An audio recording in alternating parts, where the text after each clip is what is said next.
드르르륵 갑자기 땅이 울렸습니다. 순간 모든 것이 멈춘 듯 했어요. 그리고 이어진 끔찍한 굉음. 우르르르르. 꽝. 33층짜리 고층 빌딩이 모래성처럼 무너져 내리는 순간 제 눈앞에서 수백 명의 운명이 한순간에 바뀌었습니다. 방콕의 하늘을 뒤덮은 먼지 구름, 사람들의 비명, 그리고 혼돈. 왜 우리나라에 이런 일이 일어난 걸까요? 태국은 지진대가 아닌데 그것도 유독 그 건물만 무너졌죠. 다른 건물들은 멀쩡했는데. 안녕하세요. 저는 방콕 출라롱콘 대학교에서 건축학을 공부하는 수완나쿤입니다. 평범한 태국 여대생이었던 제 인생이 하루아침에 뒤바뀐 이야기를 들려드릴게요. 그날은 평소와 다름없는 방콕의 무더운 오후였죠. 대학 도서관에서 기말 프로젝트를 준비하고 있었습니다. 갑자기 바닥이 미세하게 흔들리는 느낌이 들었어요. 처음엔 착각인가 싶었지만 책장의 책들이 흔들리고 천장의 조명이 살짝 흔들리는 모습을 보고 깨달았죠. 지진이었어요. 미얀마에서 지진이 발생했대. 옆자리에 있던 친구 나팟이 휴대폰 뉴스를 보여주며 말했어요. 미얀마에서 발생한 지진이 1000km나 떨어진 방콕까지 느껴진다니 놀라웠습니다. 하지만 그건 시작에 불과했죠. 도서관을 나와 집으로 돌아가는 길, 짝두짝 시장 근처를 지나갈 때였어요. 귀를 찢는 듯한 굉음이 들려왔고 사람들의 비명소리가 거리를 메웠습니다. 모두가 한 방향을 가리키며 소리쳤죠. 고개를 돌려 바라본 그 순간 제 눈앞에서 믿을 수 없는 광경이 펼쳐졌어요. 33층짜리 고층 빌딩이 마치 모래성처럼 무너져 내리고 있었습니다. 먼지 구름이 하늘로 치솟았고 사람들은 공포에 질려 이리저리 뛰어다녔어요. 그 순간 느꼈던 공포와 혼란은 말로 표현할 수 없을 정도였습니다. 시간이 멈춘 것 같았어요. 집에 돌아와 텔레비전을 켰더니 속보가 나오고 있었죠. 방콕 짝두짝 인근 고층 빌딩 붕괴, 실종자 80명, 사망자 20명 이상 추정. 충격적인 소식이 이어졌어요. 더 끔찍했던 건 어머니의 전화였습니다. 삼촌의 친한 친구가 그 건물에서 일하고 있었는데 연락이 두절됐다는 거였죠. 그날 밤 저는 잠을 이룰 수 없었어요. 눈을 감으면 건물이 무너지는 장면이 계속해서 떠올랐습니다. 그리고 계속 의문이 들었어요. 왜 하필 그 건물만 무너진 걸까? 미얀마에서 발생한 지진이 방콕까지 영향을 미쳤다곤 하지만 그 정도 흔들림으로 33층 건물이 한순간에 무너진다는 게 말이 되나? 이런 생각으로 밤을 지새웠습니다. 다음 날 아침, 대학교에 가는 길에 무너진 건물 주변을 지나갔어요. 구조대원들이 여전히 잔해 속에서 생존자를 찾고 있었죠. 주변에는 유가족들이 눈물을 흘리며 기다리고 있었습니다. 그 모습을 보니 가슴이 찢어지는 듯했어요. 저 사람들 중에 삼촌의 친구 가족도 있겠구나 생각하니 더욱 마음이 아팠습니다. 대학에 도착하자 건축학과 교수님들과 학생들이 모여 긴급 세미나를 열고 있었어요. 피라팍 교수님이 화이트보드에 건물 구조도를 그리며 설명하고 계셨죠. 이번 건물 붕괴의 가장 큰 의문점은 주변의 다른 건물들은 무사한데 왜 이 건물만 무너졌느냐는 것입니다. 일반적으로 이 정도 진도의 지진으로 현대적 건물이 완전히 붕괴되는 경우는 극히 드물어요. 교수님의 말씀에 모두가 고개를 끄덕였습니다. 저도 그 점이 가장 의문이었죠. 이 건물을 시공한 회사가 어디인지 아십니까? 교수님이 질문하셨어요. 잠시 침묵이 흐르다가 한 선배가 대답했습니다. 중국 국영기업 중국철도 제10공정그룹이라고 들었어요. 교수님은 의미심장한 표정으로 고개를 끄덕이셨죠. 맞습니다. 3년 넘게 공사했지만 지진 한 번에 와르르 무너졌어요. 이건 심각한 문제가 있다는 방증이죠. 수업이 끝난 후 친구 타완과 함께 학교 카페에 앉아 뉴스를 보고 있었어요. 타완은 구조공학을 전공하는 학생이었죠. 이것 봐, 수완나쿤. 타완이 자신의 태블릿을 보여주었습니다. 건축 전문가들의 인터뷰 영상이었어요. 이건 부실공사의 정석입니다. 기둥의 철근 배치가 기준에 미치지 못했고 콘크리트 품질도 의심스러워요. 게다가 플랫슬래브 구조를 채택했는데 이는 지진에 취약한 구조입니다. 전문가의 말을 들으니 분노가 치밀었습니다. 80명이 넘는 생명이 위험에 처한 이유가 부실공사였다니 어떻게 이런 일이 일어날 수 있는 건지 이해할 수 없었어요. 진짜 화나네. 타완이 한숨을 내쉬었죠. 이런 대형 프로젝트를 왜 중국 업체에 맡긴 거지? 품질보다 가격만 중요시했나 봐. 그 말에 문득 궁금한 점이 생겼어요. 원래 이 프로젝트 입찰에 다른 나라 기업들도 참여했었나? 타완은 잠시 생각하더니 대답했습니다. 응. 들은 바로는 한국 건설사도 있었대. 근데 정치적인 이유로 중국 쪽으로 기울었다고 하더라고. 그 말을 듣는 순간 가슴 한편이 묘하게 아려왔어요. 한국 건설사였다면 달랐을까 하는 생각이 불현듯 스쳐 지나갔죠. 그날 저녁 집으로 돌아오는 길에 또다시 무너진 건물 앞을 지나갔습니다. 구조 작업은 계속되고 있었지만 생존자를 찾을 가능성은 시간이 갈수록 희박해지고 있었어요. 멀리서 누군가의 오열 소리가 들렸죠. 아마도 가족을 잃은 사람의 통곡 소리였을 겁니다. 집에 도착해 뉴스를 보니 드디어 삼촌의 친구에 대한 소식이 들려왔어요. 다행히 생존해 병원으로 이송됐다는 소식이었습니다. 하지만 많은 사람들이 그렇게 운이 좋지는 않았죠. 저는 그날도 잠들기 전 왜 하필 그 건물만 무너졌는지, 그리고 만약 다른 나라의 기업이 지었다면 어땠을지 생각하며 잠이 들었습니다. 다음 날 저는 등교하면서 무너진 건물 앞을 지나가지 않기로 했어요. 마음이 너무 아팠거든요. 대신 조금 돌아가는 길을 택했습니다. 길을 걸으며 생각에 잠겼죠. 건물 붕괴 사고에 대한 뉴스가 전국을 뒤덮고 있었어요. 사람들은 분노했고 책임자를 찾고 있었습니다. 대학에 도착하자 캠퍼스 전체가 무거운 분위기에 휩싸여 있었죠. 여기저기서 건물 붕괴에 대한 이야기가 들려왔습니다. 강의실에 들어갔을 때 경제학 강의를 담당하시는 위탐 교수님이 평소와 다르게 수업 시작 전 짧은 소감을 말씀하셨어요. 어제 일어난 비극적인 사고에 대해 우리 모두 가슴 아프게 생각합니다. 하지만 이런 비극이 반복되지 않도록 우리가 배워야 할 점도 있죠. 오늘 강의 주제와 연결해서 말하자면 경제적 이익만을 추구하다 보면 이런 참사가 일어날 수 있습니다. 위탐 교수님은 잠시 말을 멈추셨다가 이어서 말씀하셨어요. 중국은 싸고 빠르지만 품질은 글쎄요. 반면에 한국 같은 나라의 기술은 비싸죠. 하지만 비용과 안전 중 무엇이 더 중요한지 우리 사회가 다시 생각해봐야 할 시점이 아닌가 싶습니다. 교수님의 말씀을 듣고 있자니 몇 개월 전 우리나라 총리가 했던 발언이 떠올랐습니다. 한국과의 무역 협상 중에 있었던 일이었죠. 한국 제품은 겉만 번지르르 하고 실속이 없다. 태국은 더 이상 속지 않을 것이다. 이 발언은 태국 내에서 큰 반향을 일으켰고 반한 감정이 급속도로 퍼졌습니다. SNS에서는 한국 제품 불매운동이 시작됐고 대학가에서도 한국 유학생들이 불편함을 겪었다는 이야기가 들려왔어요. 저도 그 물결에 휩쓸려 한동안 한국 제품을 사지 않았죠. 솔직히 K-팝은 좋아했지만 한국 기업에 대해서는 불신이 컸습니다. 특히 한국 건설사들이 태국의 대형 프로젝트 입찰에 참여할 때마다 논쟁이 일어났어요. 왜 우리 돈을 외국에 줘야 하냐는 주장과 함께 한국은 기술력만 자랑하고 실제로는 비싸기만 하다는 말들이 퍼졌죠. 그 와중에 중국 기업들은 가성비를 내세우며 시장을 장악해 나갔습니다. 수업이 끝나고 식당에서 점심을 먹으며 친구들과 이야기를 나눴어요. 너희 교수님 말 들었어. 우리가 중국 기업에 맡긴 게 잘못이라는 식으로 말하더라. 타완이 말했죠. 그래. 근데 일리가 있지 않아?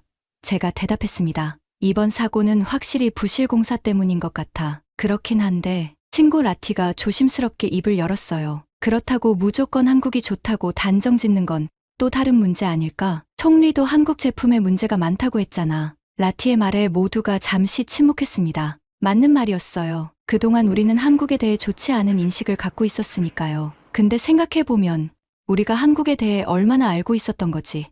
제가 물었죠. 그냥 소문만 듣고 판단한 건 아니었을까? 점심 식사 후 저는 도서관에 가서 태국과 한국의 경제협력에 관한 자료를 찾아보기로 했습니다. 한국 기업들이 태국에서 어떤 프로젝트를 진행했는지, 그 결과는 어땠는지 알고 싶었어요. 도서관에서 찾은 자료들을 보니 흥미로운 사실들이 많았습니다. 한국 기업들이 참여한 프로젝트들은 대체로 성공적이었고 안전사고도 적었죠. 특히 건설 분야에서는 기술력을 인정받고 있었어요. 그동안 제가 가지고 있던 인식과는 많이 달랐습니다. 저녁에 집에 돌아와 SNS를 보니 건물 붕괴 당시에 새로운 영상이 올라와 있었어요. 그 영상에서는 건물의 기둥이 터지듯 주저앉는 모습이 선명하게 보였죠. 영상 아래 댓글에는 전문가들의 분석이 이어지고 있었습니다. 플랫슬래브 구조는 지진에 매우 취약합니다. 특히 철근 배근이 제대로 되지 않았다면 더욱 위험하죠. 중국 시공사가 시간과 비용을 절약하기 위해 안전을 포기한 것으로 보입니다. 그리고 한 댓글이 특히 눈에 띄었어요. 사실 이 프로젝트, 처음에는 한국 건설사가 추천되었는데 정치적 이유로 밀려났다는 소문이 있어요. 한국이었으면 이런 일 없었을 텐데 그 순간 제 마음속에서 무언가가 울렸어요. 한국이었으면 이런 일 없었을 텐데 그 말이 자꾸만 머릿속을 맴돌았습니다. 그로부터 며칠 후 사고 현장의 구조 작업은 수색 작업으로 바뀌었습니다. 더 이상 생존자를 찾을 가능성이 희박하다는 판단이 내려졌어요. 최종 집계로는 89명이 사망하고 120명이 부상을 입었죠. 모두가 슬픔에 잠겼습니다. 학교에 가는 길에 커피숍에 들렀는데 그곳에서도 사람들의 대화 주제는 오직 건물 붕괴 사고뿐이었어요. 제 뒤에 앉아있던 중년 남성 두 분이 나누는 이야기가 들려왔습니다. 이번 일이 단순한 사고가 아니라는 것 다들 알고 있지. 분명 누군가 뒤에서 이득을 봤을 거야. 맞아. 중국 회사가 입찰가를 한국의 절반 수준으로 제시했다던데 어떻게 그런 게 가능하겠어. 뭔가 비리가 있었을 거야. 이런 이야기를 들으니 더 궁금증이 생겼습니다. 학교에 도착해서 바로 도서관으로 향했어요. 이번에는 입찰 과정에 대한 정보를 찾아보고 싶었죠. 도서관 컴퓨터로 관련 기사들을 찾아보니 몇 년 전 이 프로젝트 입찰 당시 몇몇 의혹이 제기됐었다는 사실을 알게 되었어요. 한국의 디건설이 기술력으로는 최고 평가를 받았지만 중국 업체가 가격 경쟁력을 내세워 최종 선정됐다는 기사였습니다. 그런데 더 깊이 파고 들어가 보니 선정 과정에서 로비 의혹이 있었고 당시 담당 공무원이 뇌물수수로 조사를 받았다는 기사도 발견했어요.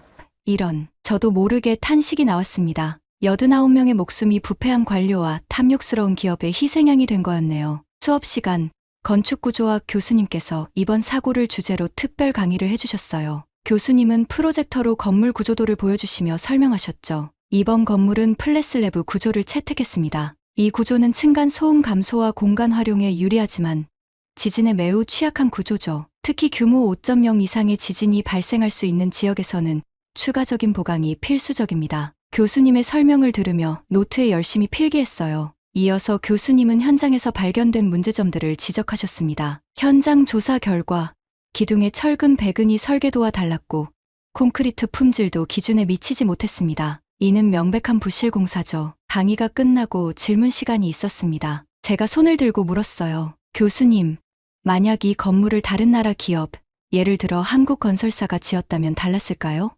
교수님은 잠시 생각하시더니 조심스럽게 대답하셨죠. 단정적으로 말하기는 어렵지만 한국의 건설 기술력은 세계적으로 인정받고 있습니다. 특히 지진에 대한 대비가 철저하고 품질 관리 시스템이 엄격하죠. 물론 어느 나라든 부실 공사가 있을 수 있지만 확률적으로는 네, 달랐을 가능성이 높습니다. 수업을 마치고 나오는데 친구 타완이 다가왔어요. 수완 나쿤, 이거 봤어?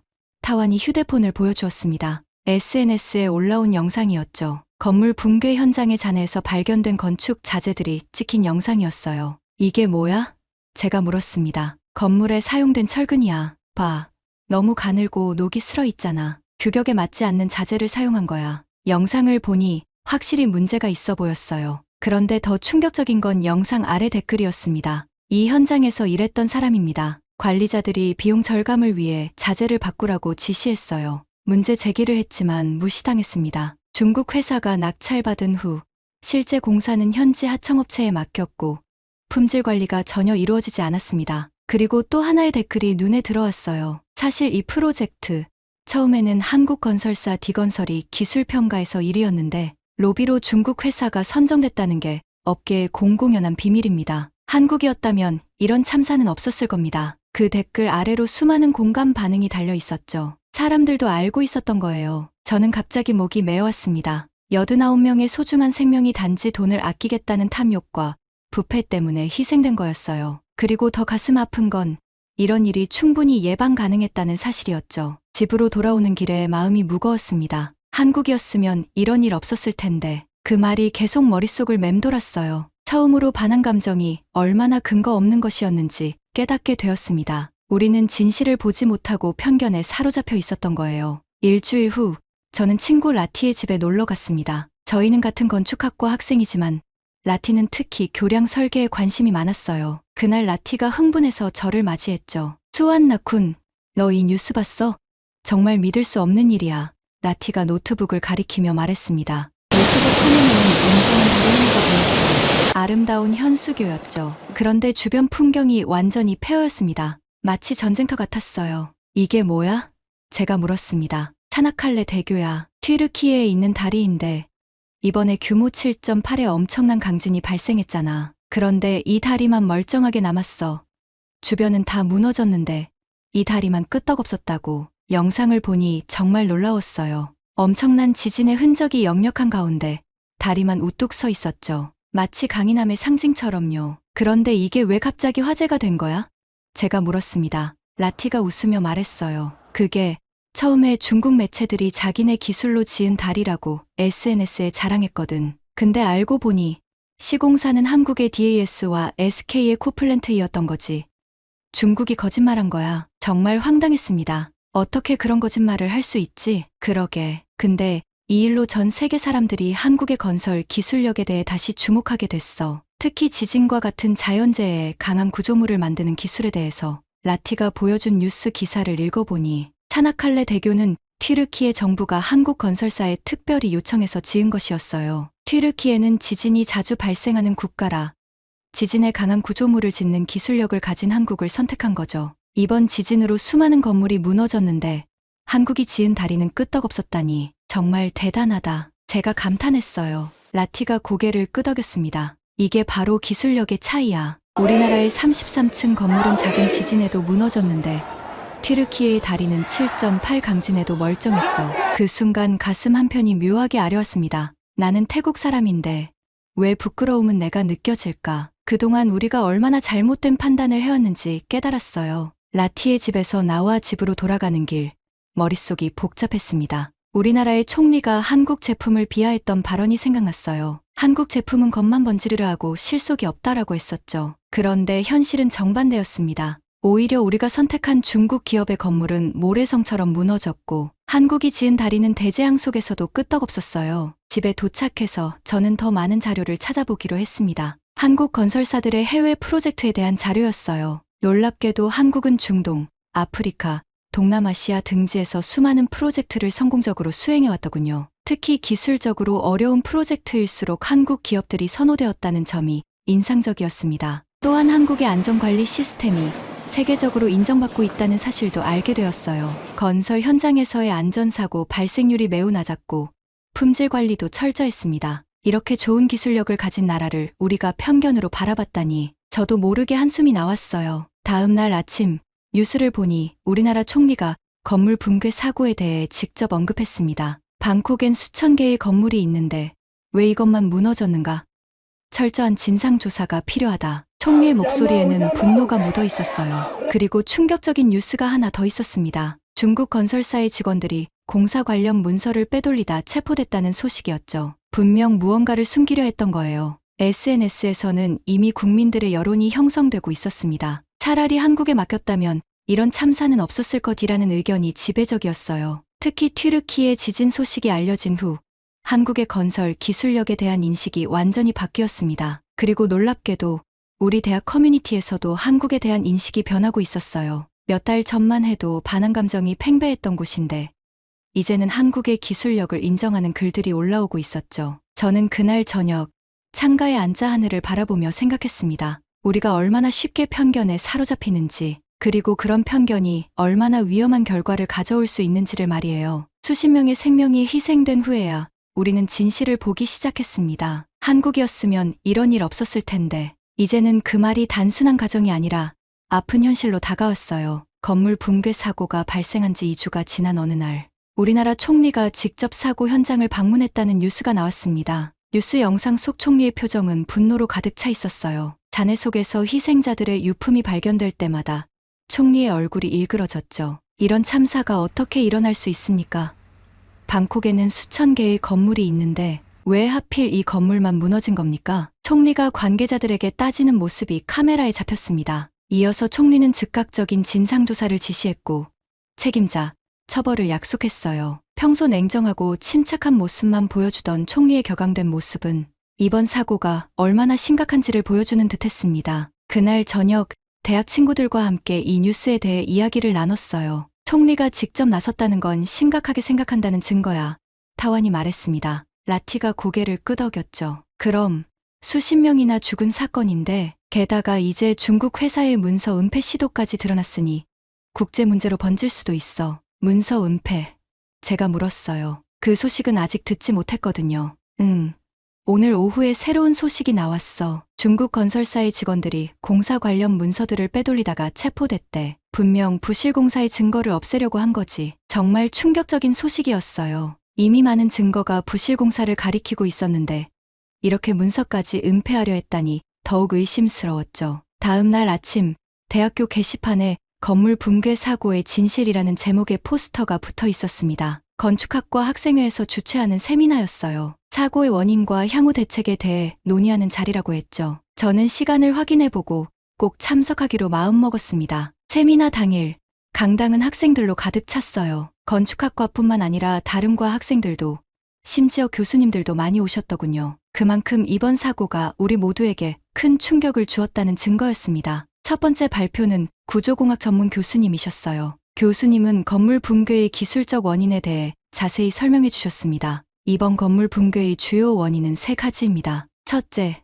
플랫슬래브 구조의 부적절한 적용. 둘째, 기준 미달의 자재 사용. 셋째, 부실한 시공 관리죠. 특히 철근의 배근이 설계도와 달랐고 콘크리트의 품질도 기준에 미치지 못했습니다. 교수님의 설명이 끝나고 질의응답 시간이 이어졌어요. 한 학생이 손을 들었습니다. 교수님, 만약 이 건물을 한국 건설사가 지었다면 달랐을까요? 교수님은 잠시 생각하시더니 조심스럽게 대답하셨어요. 가정에 불과하지만 한국의 건설 기술력과 품질 관리 시스템을 고려하면 이런 참사는 발생하지 않았을 가능성이 높습니다. 특히 한국은 지진에 대비한 건축 기술이 세계적 수준이죠. 튀르키예 지진 때 한국이 지은 다리가 멀쩡했던 사례가 좋은 증거입니다. 교수님의 말씀에 강당 내 모든 학생들이 고개를 끄덕였습니다. 이어서 두 번째 발표자인 건설행정 전문가 분이 나오셨어요. 이번 사고의 더 큰 문제는 입찰 과정에서부터 시작됐습니다. 기술력보다 가격을 우선시하는 현재의 입찰 시스템은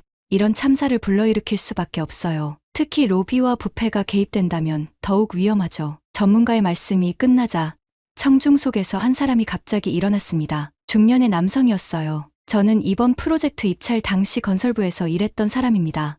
사실 한국의 디건설이 기술력 평가에서 가장 높은 점수를 받았습니다. 하지만 상부의 압력으로 중국 업체가 선정됐어요. 이제 와서 말하는 게 너무 늦었지만 89명의 희생자들에게 사죄하는 마음으로 진실을 말씀드립니다. 그 순간 강당 내 분위기가 얼어붙었어요. 모두가 충격에 빠졌죠. 이것은 단순한 부실 공사가 아니라 더 깊은 곳에 뿌리내린 부패의 문제였던 겁니다. 세미나가 끝나고 집으로 돌아오는 길, 저는 생각에 잠겼어요. 사람들의 목숨보다 돈과 정치적 이익을 우선시한 결과 수십 명의 소중한 생명이 희생됐습니다. 그리고 그 희생은 충분히 막을 수 있었던 것이었죠. SNS를 확인해보니 이미 국민들의 여론은 차라리 한국에 맡겼다면 으로 기울어 있었어요. 몇 달 전만 해도 반한 감정이 팽배했던 우리나라에서 이제는 한국의 기술력을 인정하고 신뢰하는 목소리가 커지고 있었습니다. 그날 밤, 저는 창가에 앉아 별을 바라보며 생각했어요. 우리가 얼마나 쉽게 편견에 사로잡히는지,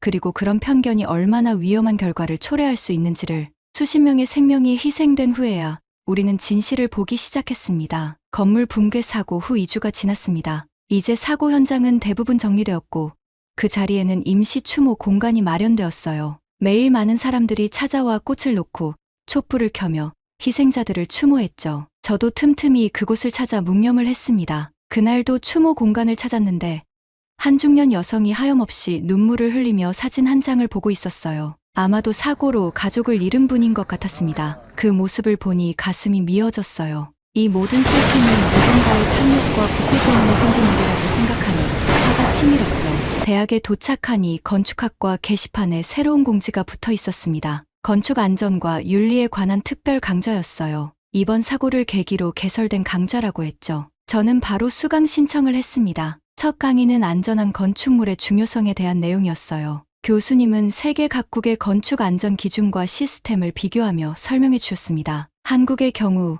1990년대 삼풍백화점 붕괴 사고 이후 건축 안전에 대한 인식이 크게 변했습니다. 법률이 강화되었고 안전 점검 시스템이 철저해졌죠. 그 결과 최근 수십 년간 대형 건물 붕괴 사고가 거의 발생하지 않았어요. 교수님의 말씀을 들으며 저는 생각했습니다. 한국은 비극적 경험을 통해 배우고 발전했구나. 그리고 우리 태국도 이번 사고를 계기로 더 안전한 건축 문화를 만들어가야 한다고 느꼈어요. 그날 저녁 친구들과 함께 한국 드라마를 보기로 했습니다. 예전에는 그저 멋진 배우들과 로맨틱한 이야기 때문에 한국 드라마를 봤지만 이번에는 다른 시선으로 보게 됐어요. 드라마 속에 등장하는 건물들, 도로, 교량 등의 인프라를 유심히 살펴보게 된 거죠. 와, 저 높은 빌딩들 정말 멋있다. 라티가 말했어요. 그냥 멋진 게 아니라 안전하고 튼튼하다는 게 더 중요한 것 같아. 친구들이 저를 물끄러미 쳐다봤어요. 왜 그렇게 쳐다봐?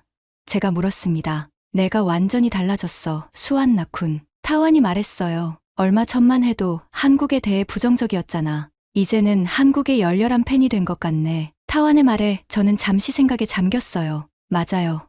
전 완전히 달라졌습니다. 이제 한국을 드라마 속의 환상적인 나라가 아닌 실제로 믿을 수 있는 기술과 책임감 있는 기업 문화를 가진 나라로 보게 됐어요. 단순한 외적인 매력이 아니라 내면의 가치를 보게 된 거죠. 반환이 아니라 신뢰의 문제였던 것 같아. 제가 말했습니다. 우리는 진짜 한국을 몰랐던 거야. 그저 표면적인 이미지와 루머에 근거해서 판단했을 뿐이지. 친구들도 고개를 끄덕였어요. 우리 모두 같은 생각을 하고 있었나 봅니다. 그날 밤 집으로 돌아오는 길에 문득 미래에 대한 생각이 들었어요. 저는 건축학도로서 어떤 사회적 책임을 져야 할까?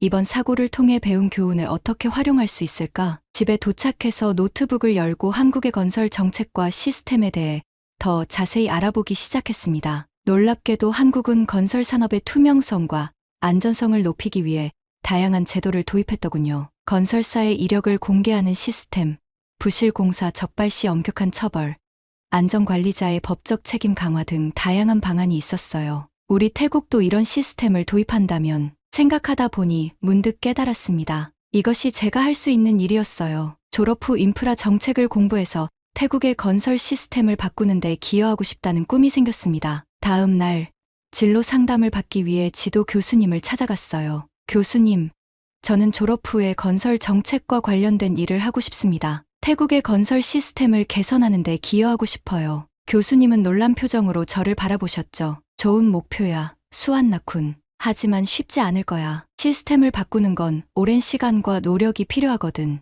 알고 있어요. 하지만 누군가는 시작해야 하잖아요. 89명의 희생이 헛되지 않게 하고 싶습니다. 교수님은 따뜻한 미소를 지으시며 고개를 끄덕이셨어요. 그래, 내가 그런 꿈을 갖게 되어 기쁘구나. 내가 도울 수 있는 일이 있으면 언제든 말해. 그날 이후로 저는 더욱 열심히 공부했습니다. 건축 기술뿐만 아니라 정책, 법률, 윤리 등 다양한 분야에 관심을 가지게 됐어요. 특히 한국의 건설 시스템과 정책에 대해 깊이 연구했죠. 이제 저는 한국을 단순히 K-팝이나 드라마의 나라가 아닌 배울 점이 많은 나라로 보게 됐습니다. 그리고 언젠가 한국처럼 안전하고 신뢰할 수 있는 건설 문화를 태국에도 만들어가고 싶다는 꿈을 갖게 됐어요. 오늘 아침 뉴스를 보다가 놀라운 소식을 들었습니다. 태국 정부가 앞으로의 대형 인프라 프로젝트에 대한 안전 기준을 전면 강화하고 국제 표준에 맞는 새로운 건설 정책을 도입하겠다고 발표했어요. 더 놀라운 것은 이 정책 개편 과정에서 한국의 건설 시스템을 벤치마킹하고 한국 건설사들과 기술 협력을 강화하겠다는 내용이었죠. 태국 정부, 건물 붕괴 사고 이후 건설 안전 정책 전면 개편, 한국과의 협력 강화 예정. 뉴스 헤드라인을 보는 순간 왠지 모를 감동이 밀려왔습니다. 드디어 우리나라도 변화하기 시작한 거예요. 수많은 사람들의 희생이 헛되지 않게 된 것 같아 조금은 위안이 됐습니다. 그날 오후 건축학과 특별 세미나가 열렸어요. 안전한 건축을 위한 국제 협력이라는 주제였습니다. 세미나장에는 많은 학생들과 교수님들이 모였고 놀랍게도 태국건설부 관계자들과 한국건설협회 대표단도 참석했어요. 한국 대표단의 발표가 특히 인상적이었습니다. 한국이 어떻게 삼풍백화점 붕괴 사고 이후 건설 안전 시스템을 혁신했는지, 그리고 그 결과 어떻게 세계적인 건설 강국으로 성장했는지에 대한 이야기였어요. 한국은 아픈 경험을 통해 배웠습니다. 502명의 희생자를 낸 삼풍백화점 사고 이후 우리는 절대 다시는 이런 일이 없어야 한다는 결의로 시스템을 바꿨죠. 태국도 이번 사고를 통해 더 안전한 건설 문화를 만들어갈 수 있을 것입니다. 한국은 그 과정에 기꺼이 도움을 주고자 합니다. 발표가 끝나고 질의응답 시간이 있었어요. 저는 용기를 내어 손을 들었습니다. 한국과 태국의 건설 문화 차이는 무엇이라고 생각하시나요? 그리고 태국이 배워야 할 가장 중요한 점은 무엇일까요? 한국 대표는 잠시 생각하더니 대답했습니다. 가장 큰 차이점은 안전에 대한 인식이라고 생각합니다. 한국에서 안전은 타협할 수 없는 가치예요. 비용을 절감하거나 공기를 단축하기 위해 안전을 희생하는 것은 절대 용납되지 않죠. 태국이 배워야 할 점이 있다면 바로 이 안전 문화일 것입니다. 그의 말에 깊이 공감했어요. 안전은 타협할 수 없는 가치라는 점, 그리고 그것이 문화로 자리 잡아야 한다는 점이요. 세미나가 끝난 후 저는 한국 대표단에게 다가가 궁금한 점을 더 물어보았습니다. 그들은 친절하게 제 질문에 답해 주었고, 심지어 제가 건설 정책에 관심이 있다는 것을 알고는 한국에서 공부할 수 있는 장학 프로그램에 대해서도 알려주셨어요. 태국과 한국은 함께 더 안전한 아시아를 만들어갈 수 있습니다. 당신 같은 젊은 학생들이 그 가교 역할을 해주길 바랍니다. 그 말을 들으며 제 가슴이 뜨거워졌습니다. 그래, 나도 그 가교가 되고 싶어. 집으로 돌아오는 길, 문득 지난 몇 주간의 변화를 돌아보게 됐어요. 건물 붕괴 사고가 일어나기 전, 저는 한국에 대해 편견을 가지고 있었습니다. 드라마와 케이팝은 좋아했지만 한국 기업과 제품에 대해서는 불신이 컸죠. 그러나 이제는 완전히 달라졌어요. 한국은 단순히 화려한 엔터테인먼트의 나라가 아니라 고난을 이겨내고 발전한 나라, 안전과 신뢰를 중요시하는 나라, 배울 점이 많은 나라로 제 마음속에 자리 잡았습니다. 저녁에 SNS를 둘러보니 이제 많은 태국 사람들이 비슷한 생각을 하고 있는 것 같았어요. 한국에 맡겼다면 사고는 없었을 거지라는 의견이 많았고, 한국의 기술력과 안전 문화에 대한 긍정적인 글들이 넘쳐났습니다. 특히 눈에 띄는 글 하나가 있었어요. 불과 몇 달 전 한국을 비판했던 유명 칼럼니스트가 쓴 사과문이었죠. 저는 한국에 대해 잘못된 판단을 했습니다. 피상적인 정보와 편견에 기초해 비판했던 것을 깊이 반성합니다. 이번 사고를 통해 우리는 진정한 기술력과 안전 문화가 무엇인지 배웠고, 한국이 그 모범을 보여주고 있다는 것을 인정합니다. 그 글을 읽으며 제 마음속 깊은 곳에서도 같은 목소리가 들려왔어요. 나도 한국에 사과해야 해. 창가에 앉아 밤하늘을 바라보며 저는 마음속으로 다짐했습니다. 다음에 우리나라에 큰 프로젝트가 생기면 제발 한국에 맡기게 해주세요. 그리고 그 중심에 제가 서고 싶어요. 한국의 기술과 태국의 열정이 만나 더 안전하고 아름다운 건축물을 만들어내는 그 순간에 제가 있고 싶습니다. 그리고 마지막으로 마음속으로 진심을 담아 말했어요. 한국, 진심으로 미안했고 고마워요. 당신들의 기술과 정신에서 우리가 배울 점이 정말 많다는 것을 이제야 깨달았습니다. 앞으로는 편견 없이 서로 배우고 성장하는 관계가 되길 바랍니다. 창밖으로 보이는 방콕의 밤하늘에는 별들이 반짝이고 있었습니다. 그 별빛 아래서 저는 새로운 꿈을 꾸기 시작했어요. 한국과 태국이 함께 만들어갈 더 안전하고 아름다운 미래에 대한 꿈을요.